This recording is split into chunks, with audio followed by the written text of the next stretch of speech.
All right, guys, welcome to another episode of the Ignite Initiative. I have Charlie the Cannibal Campbell on today, UFC fighter. I'm honored to have you on, Charlie. Welcome. Thanks, man. Of course. Thank you. Of course. It's great here. Thanks. Yeah, Charlie. So, I mean, obviously, our relationship started when I boxed with you for probably like 2 sessions, maybe, or maybe it was a little bit more, maybe five. Yeah. I just kind of fell off because just my schedule. But I'm gonna get back in there. I promise, I will. Yeah. And I was introduced to you from Chris and Terrence, and now my wife goes at least once a week, at least, and she's loving it. But that's how we started in our relationship, and then we got into like talking business, things like that, and just kind of love what you've done so far. It's truly admirable. It's inspirational. It's really cool. From Long Island. So give the breakdown of, how you started in UFC and, everything from the beginning, from when you were young, wrestling, whatever it was. How did it all start, Charlie? Thanks for all that. So I, my parents split at a really young age. By the time I was 2, they were already divorced. Like as long back as I can remember, it was always a split parents. Like I don't remember ever being together. So I think that that definitely started and stirred up some kind of anger in my life as time went on, to be honest with you. Like into elementary school, I was a little like upset and bitter about that. I'll come back to that. Got it. But my uncles, my mom's brothers and first cousins were half Greek, so we were like very sticking close. I grew up in a house, a lot of people. And my mom's brothers and first cousins were like big father figures to me, as well as my grandfather, her father. So it was a lot of influence from them. They were big combat sport fans. They were ordering the boxing.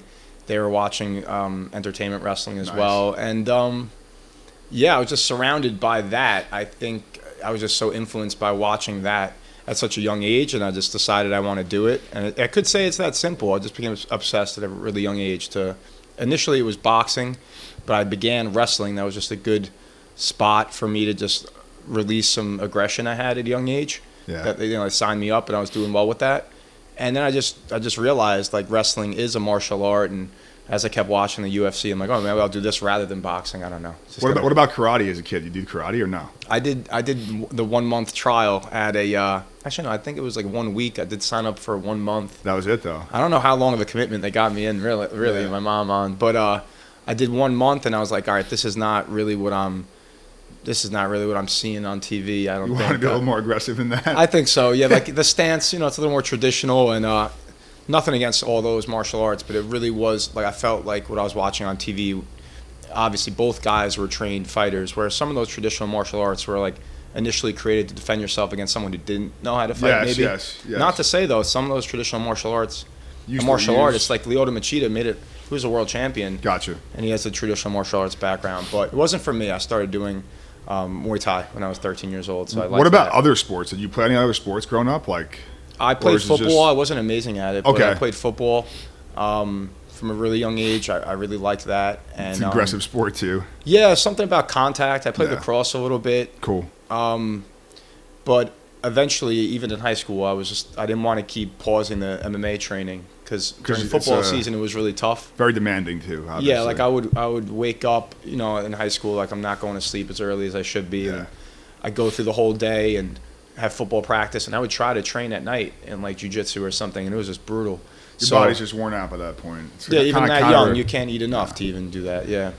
No, that's awesome. What about like as a young kid? I feel like a lot of good athletes always do gymnastics. You ever do gymnastics before? Yeah, or no? Yeah, I did. You did. There you go. Yeah, I did. I feel like a lot of good athletes do gymnastics. I did. At a really it's a young great age, thing for kids because it gets you strong. It's really strength training for a kid. That's what it really is. So that's why I love it, because you're using your body weight to gain some strength, and that's basically what it is, and some balance, all that stuff, coordination. So I'm a big believer in that. That's funny that you did that. Yeah, you're right. You just reminded me. Yeah, I did. So Charlie, is there any like moment, like one moment where you're like, shit, like I might be able to like make a run for this, or like make this really something? Because everybody's fighting wrestling in high school, but like when you were like, oh shit, like this might be a thing. I might be able to make this a career potentially.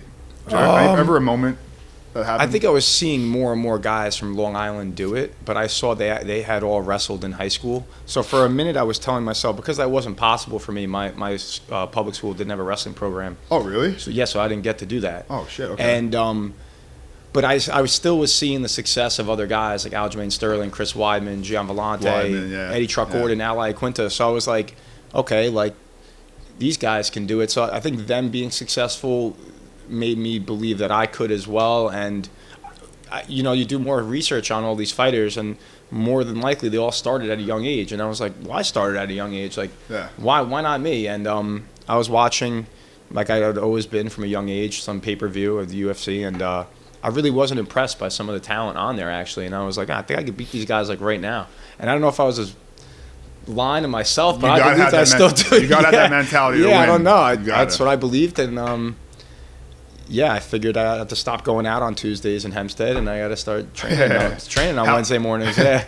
How was like your first amateur fight? Like, when was that? What age were you? First amateur fight? I was, I think, a sophomore in high school, an amateur kickboxing fight. Okay, and how'd that go?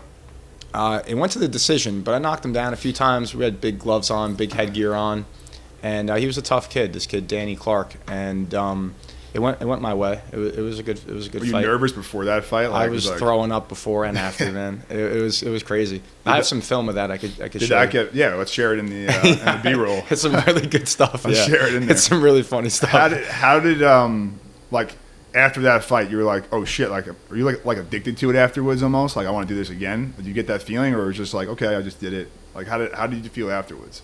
Yeah. It's so weird. Like, first of all, it's been so long, but I do remember thinking like, okay, you think like you're gonna get into these like amateur fights and like Dana White's like watching. You know what I mean? Meanwhile, like this fight took place in a plane hangar in Suffolk County. I'm like, oh, wait a minute, like, okay, this is kickboxing. Okay, you gotta work your way up. Yeah, and then you start like, you don't really start to see the path. Honestly, you don't start to see the path of how to get there until you personally know some people that have done it. Otherwise, you're just confused at how it could be done. You need to surround yourself with people that have done it, and that wasn't easy. And now it's like marketing is big, I'm sure, for those people too, right? They kind of like showcase themselves, like, because now I mean, now amateurs can, like, they could go viral potentially on a fight, right? If they post something and it goes off, like, they could does do that anything. Help now? I guess it does, right? Yes, whatever moves the needle and brings more viewership, and if that's all that really matters. If you're getting like adherence from the fans, but it's tough. It's tough. You feel like you're competing against other brands, right? Because like maybe someone like you'll follow me on Instagram and you like another fighter, but there are some people that are like, I like this lightweight and that lightweight. I hate those lightweights. Yeah, very dedicated and fans. They won't follow me, but maybe they'll still engage and hate on a post. So it's like, is that good? Because that's negativity. Better than nothing, right? Yeah, but at the same time, it's like it's torture, man. Yeah, it's crazy. How is dealing with that stuff? Dealing with negative comments and all that? I'm sure you get a lot of that. Yeah, it's and outside people. I think everyone's ability to handle it is different, man. But either you let it bother you or you don't. It's kind of like one or the other, but at the same time, there are people that say they don't read it, they don't look at it. That's really tough to do. That's really tough to do. Not read Unless you really have your social media accounts handled for you, you're gonna peep at this stuff, and it's all super negative. When we get to talking about the Contender fight, there was like one specific comment that really burned me. We'll bring that up later, unless you want to get right into that. Let's get into it. Let's get into it. So, like, the journey to get there first. So, after that first fight, what was the next thing that happened to get there? Like, what was the next fight? Yeah. So then I had a whole season of football I played, and then I fought, like almost like a year later, another amateur kickboxing fight. Okay. That was just what I did for a while, for years, just amateur kickboxing fights when I could. And there were six, not seven. And I just built enough experience. I was doing jiu-jitsu the entire time, but I was still focusing on my striking. Like I said, my high school didn't have the wrestling team, so I started doing jiu-jitsu. But when I started doing jiu-jitsu, I found Muay Thai and American boxing, and I was like, okay, I like doing this a lot more than the ground stuff. But I still would do the ground stuff a little bit. But yeah, the Contender Series is the TV show that, is on ESPN Plus, where you go and fight for a contract, right? There's The Ultimate Fighter, there's Dana White's Contender Series. These are like those middle grounds. If you're doing really well in the regional scene, instead of just getting signed outright to the UFC has an additional step, where they can filter out like the best, let's say.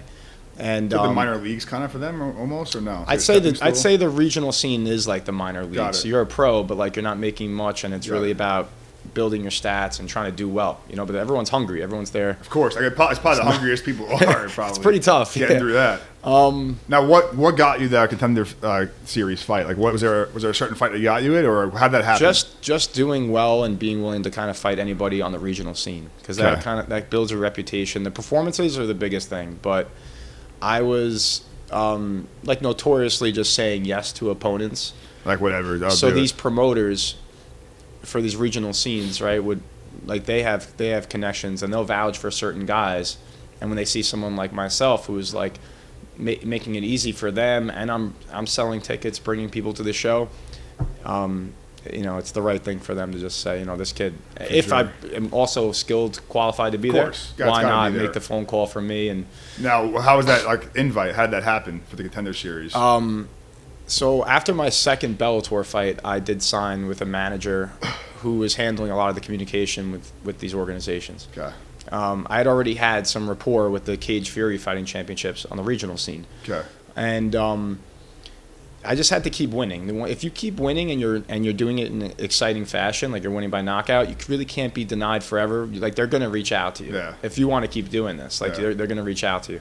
So that was kind of the goal back when I was like 21, 22, and I'd heard about this show and it was coming out. Like, I was on like season 7 of the show. Yeah. But I knew about you've watched it all. And I saw that this was a really good pedestal to get for sure, get a lot of attention from the UFC and get signed.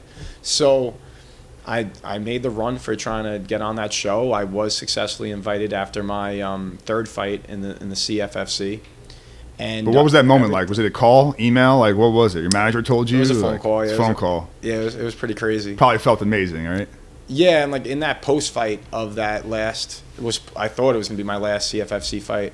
In that post fight interview with CM Punk, I made my call out. Like, I knew they were matchmaking for that season of the show, so I expressed like, listen, how can you deny me X, Y, and Z, and that's marketing yourself right there. I was just going to say, speaking on the mic is pretty big, too. You have to take advantage of that moment. There are guys that are kind of quiet about the whole situation. Yeah. No, you cannot be quiet about it. And I get on the show, and everything was kind of coming to fruition, I spoke it all into existence, but I lost the fight in like a really dramatic way. You've seen that. You can put that on there. I remember watching that. Yeah, you smoked. I hate to say it, but you were dominating that fight, though. Yeah. That's what sucks. But that's fighting, though, right? I guess. Yeah. Like, you were dominating that fight, and then that just happened. I'm like, fuck. Like, that was. I remember watching it with Terrence. You were watching it. Yeah, okay. Yeah. Yeah, you can't make any mistakes. But exactly, that's the tough part. But like, going into that fight, were you like more nervous, or was it the same? Like, by then, because you've been through fights. No, I was nervous. You try to tell yourself you're not nervous. Like, everyone's got mental techniques, at least when you start diving into like the psychology of this stuff and performance. But listen, it's tough, man. A lot of people are watching. What's at stake. I mean, I tried to desensitize those moments by getting as much experience as I could, even from when I was an amateur. So you try your best. You can try your hardest, but there are still going to be some. But the moment gets bigger and bigger every time. When you're finally there, like when I walked out to that cage on the Contender Series, I was like, there's no word, bro. There's no word that can really make you understand how I felt. It's just that word doesn't exist. It was tough. It was tough to hold it in, man. It's a thin layer of ice. Block it out, right? Yeah. And I learned so much. I did so much psychology after that loss. So whatever I was doing was just any natural ability I had to kind of just stay present. What that loss got me diving really hard into sports psychology and working with some really good psychologists. That's cool. It's interesting too. Yeah. Like, are you ever look, this is just the reality. Like, you can have some serious damage to you happen in a fight, obviously, as you know. You ever nervous about that part walking into? I mean, obviously you're walking into the cage, you can't have that there, but is that ever in the back of your mind at all throughout a fight? Yeah, but I think that's what fight or flight is, right? Though. Like, some people are just going to choose not to put themselves in the situations because they know what's at stake, and then there are people that are like, yeah, I know that's what could happen, and that's why I'm going to actually like try my best, but I'm deciding to go in there, and you know what I mean? Yeah, no, of course. And I'm not comparing football to fighting by any means, but like when they came out with all this like the Will Smith movie about your head. Yeah, I watched that. That was like in my college career, so I'm like, fuck. The name of the movie was Concussion. Yeah, and they're saying like center's the worst position. I played center, and I was just like having that in the back of my mind, I was like, this is... It doesn't help. It doesn't help at all. Like, you know, it kind of gets you nervous about stuff. But again, when I went out on the field, though, I didn't like think about that. But like after I would. For sure. Yes. Well, especially if you're actually having some headaches and stuff, and you're like, I've had my fair share of concussions. Yeah, sure. You're like, no, this shit is real. Like anyone who says it's not is an idiot. Did you have a bad concussion in your career, like knocked out? Yeah, you felt too like, many, dude. Like yeah. light bothers you and stuff like that. Like that was the worst for me. Well, I've actually had 2 eye surgeries too. Okay. Damn. Yeah, not many people know about that. Damn. So shit. Now everybody knows. So to begin with, like light is really, really sensitive to me, and headaches. I mean, it's all legit, man. It's all legit. You try your best to just live with it, and I've done a lot of hyperbaric chamber sessions. Yeah, nice. Yeah. The UFC's been really great with that, helping me get those. Gary Brucker's tight with Dana White, right? So he started all that stuff, getting Did he? Dana White on. Yeah, getting Dana White on it. I think maybe they did before that. I forgot who. So he's a 10 times your health guy and all that stuff. So maybe he got, I don't know, but after that fight though, Contender Series, like where were you at there? Because obviously it's a mess, bro. It's devastating how you lost, right? A mess, dude. Yeah. Because like I didn't just want to be like a UFC fighter. I wanted to be a guy that, that the fans are getting behind, and it's in the best interest, for not just me but the company, for me to do well. Like I knew I had a really good brand I was building, all the things I'm doing outside the cage, like it all was contributing, and I didn't want to just be another guy on the roster. And I felt like winning on that show, and if you can get the finish, get a crowd behind you and stuff. Well, yeah, and it's funny because like I still was like capable of achieving that in a weird way. Like I was able to show how resilient. Eventually, I was able to show how resilient I am, and exactly go back out there, do certain things on the mic still, like that people remember my name and stuff. How was the next fight after that? Like, were you more hesitant than normal, or you were more fired up? You got a lot of psychology work, you said. So, like, how does that help you? How did that help you? It was a really tough road, bro, because so the knockout happened, or concussion, whatever you want to call it, happened August 2nd, 2022. Okay. And I mean, forget about like just like some depression, which could have been caused by the concussion as well. Yeah. That's a symptom, but when I was like, okay, I want to get back to training, I want to get my heart rate up, and the headaches were kind of going away and whatnot, my neurologist was like, listen, I don't think you should they're never going to say go get hit in the head, but she was like, listen, go and do those jiu-jitsu sessions, go do your wrestling sessions, go hit the bag, do everything you can without sparring. Don't get hit in the head. No blows to the head. Do not get hit in the head. So it's terrible. I was helping a teammate, I'll leave his name out of it. I was helping a teammate do something we call a puke drill, like vomit, like puke drill. So that drill is basically, let's say you have a fight coming up, right? And it's going to be 3 5-minute rounds. Yeah. You would do 3 rounds, 5 minutes a round. You're gonna hit the pads or hit the bag for 30 seconds and then wrestle for 30 seconds, and intervals back and forth. It's nonstop. Or a minute That sounds for 3 terrible. 5-minute rounds. Yeah. So I was helping him do a puke drill. So my job was just the wrestling portion. Another coach was holding the pads in those intervals. My job was like to go after him and like shoot takedowns relentlessly, or hopefully he can get on offense, but usually they're exhausted, right? Yeah. So what does this kid do, bro? I shot a takedown. It's something I don't even do that often in real fights. Yeah. Bro, I shoot a takedown. He defends it, and my job is to shoot immediately after. Again, I want to help his cardio be as best as possible. And he throws a knee where he would in a fight. Oh, God. Dude, it drills me. I go down the same way I did on the Contender Series. Like, oh, my God. Were you out?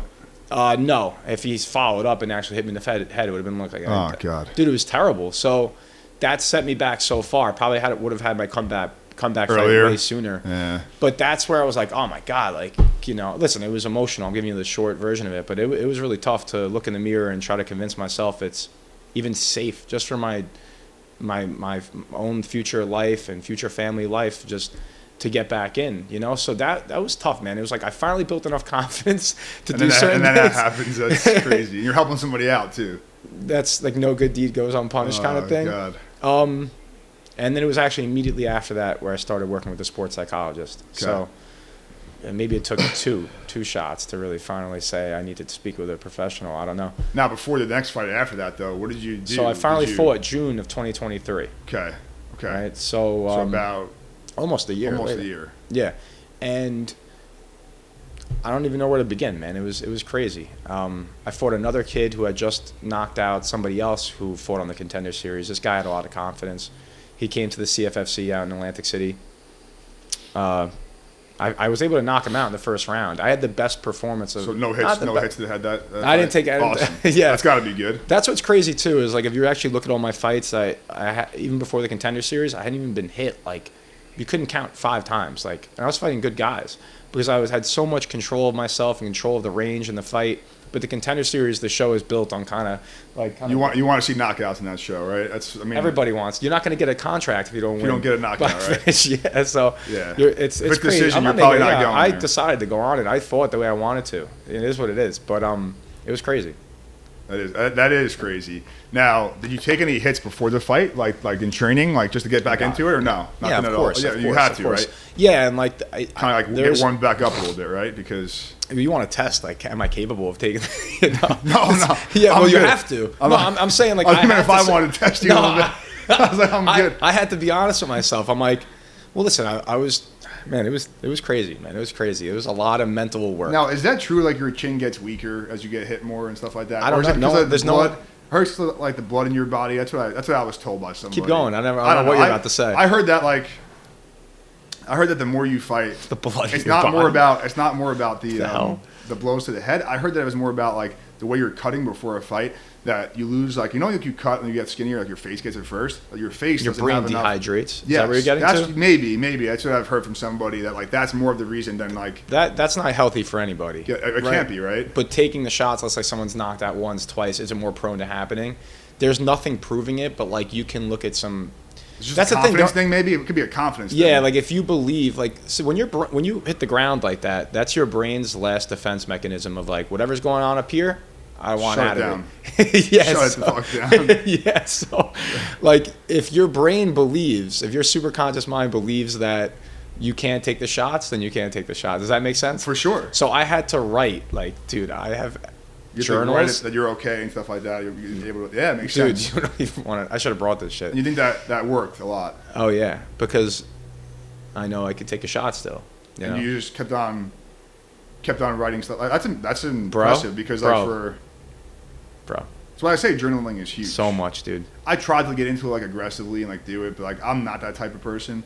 But maybe this will change my mind a little bit, honestly. Dude, well, don't go 0 to 100 on it. You just said you did it aggressively or trying. Just one page a week. Yeah, relax. Yeah. One paragraph maybe. Yeah. Just kind of rewrite and like speak the future into existence. Yeah. I was writing in present tense a lot of these things. Like, wow. It was crazy, man. I had to not only convince myself I could take a hit, I had to convince myself that one statement I would write, like, I'm talking about like probably over at least like 1,000 times was, I am calm when I'm successful. So like what I taught for a moment, I was teaching myself and convincing myself that when I'm winning fights, I get too excited and that's what got me knocked out, right? So I had to like just convince myself that like I'm the best at staying calm when I'm having success. Like the weirdest highs things. Or lows, right? Highs or lows, you gotta stay the same. Even it was tough. That's like the same in business too, though, right? Like even if you have a good day, bad day, you can't get down about having a bad day. Can't get too high about having a great day because the next day is still the next day. You got to attack it the same way. So I think a lot of people they ride the highs too much, like consistency.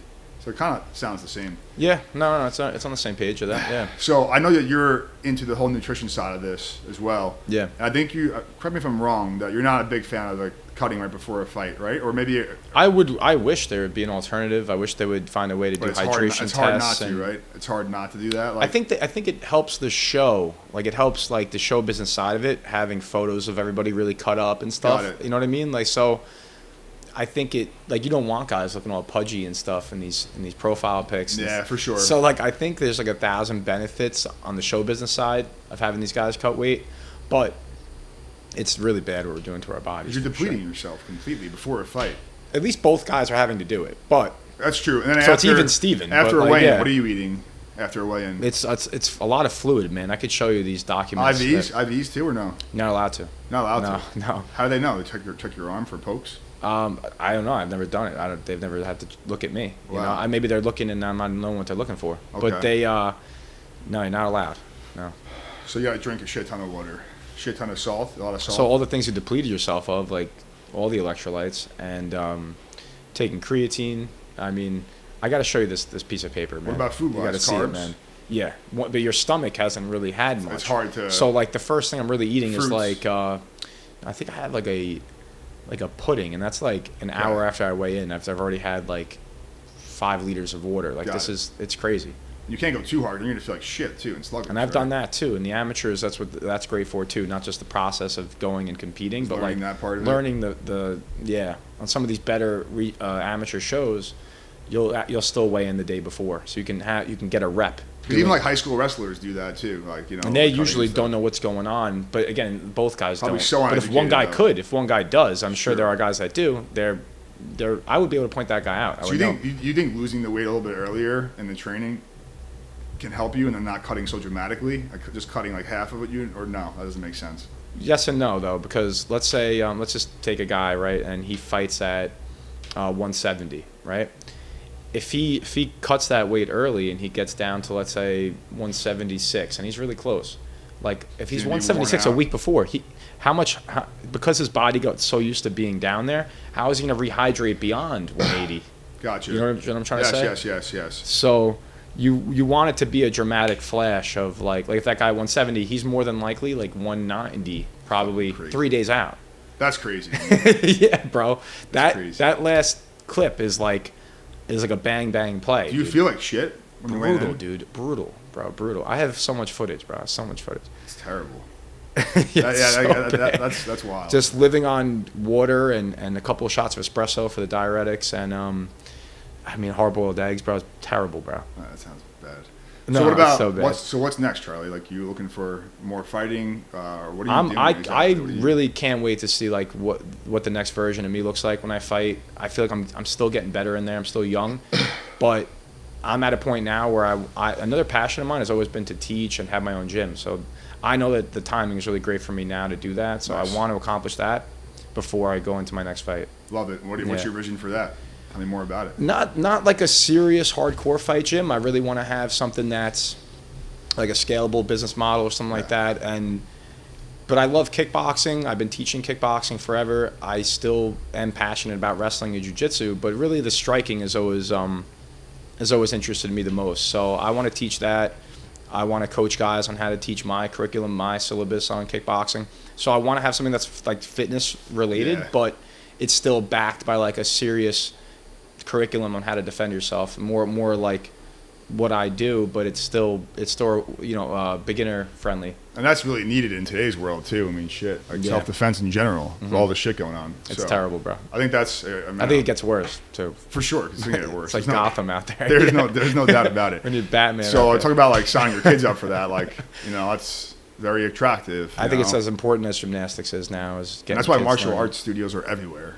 Right? Yeah. They're so popular, I feel like. Forever. Yeah. They've been popular since we were kids, and now they still are. I want to make sure I'm coming up with something that's a little different. Different because, listen, they are everywhere because it is a really good thing for a kid to do to build confidence, right? And learn some techniques. Discipline too, right? Like discipline. Yeah, I really want to spend a little bit more focus on making sure they are okay out there in the real world, because a lot of this, there's a lot of promotions and belts getting handed to kids just because it feels good, and that will build their confidence. Too much fluff, though. Yeah, that will build. They call those like Mick dojos. Yeah. But I mean, it's crazy. But like if I'm having less business than the place down the block, but I have more adherence of parents that understand. Like parents are coming to me when they want their kid to actually understand how to defend themselves. That's what matters, because where's that confidence going to go that they just built if it's all fugazi? God forbid they find themselves in a situation and they don't know how to react. You don't want the false confidence, that's for sure. Well, that whatever confidence is there, it's going to go down the drain if they do find themselves in a situation if they don't know how to react. You know what I mean? It's true. Yeah. And honestly, parents would probably be willing to pay more for that because they're actually going to get something out of it, I want the kid to feel good doing it and be proud that he's achieving something, but also on the back end, like really know what he's doing. And really earning it. Unfortunately, a lot of these places, like if you go in and you play customer for a minute, that guy who's teaching, like, has never fought. Like, imagine trying to become a plumber and like the guy you're learning from has never been a plumber. Yeah, no. How in the world are you going to learn? Yeah, so very true. No, and unfortunately, it's a really what's the word, like watered down, a little oversaturated with those kind of people in it. Not real people behind it. They're doing great things for communities and kids, right? But unfortunately, really, like what they're learning, they're not learning. So I love the fact that these resources are there in like almost every community now. There's many of them, right? But I'm going to put together my own that is definitely focused on making sure the kids know how to defend themselves in the real world. Yeah. No, that's awesome. Yeah. What else, Charlie? So what else in the future? So fighting in the gym, I guess. You got your hands pretty filled. This is my life. Are you actively searching for a fight right now, or like how does that work? There's a lot of communication with my manager. He handles directly speaking to the UFC. Smart. I've tried to be clear with them on like, hey, you know, I want to open this gym. That's my next move, you know. So it's as simple as that. Good for you. That's hard. That's hard for people to do at this point of your career, and it's a smart decision. Yeah, I've wanted to do it for years, and I've always just kind of pulled the plugs. I didn't think the timing was right, and it's never been more clear to me though that now is the right time. Awesome. That's amazing. Yeah. What would you tell a young fighter training right now that might have aspirations to get into the UFC or just, you know, boxing, maybe whatever it is in the fighting world, and really make a move and statement in it? Like, what would you tell a kid like that if you can go back in time?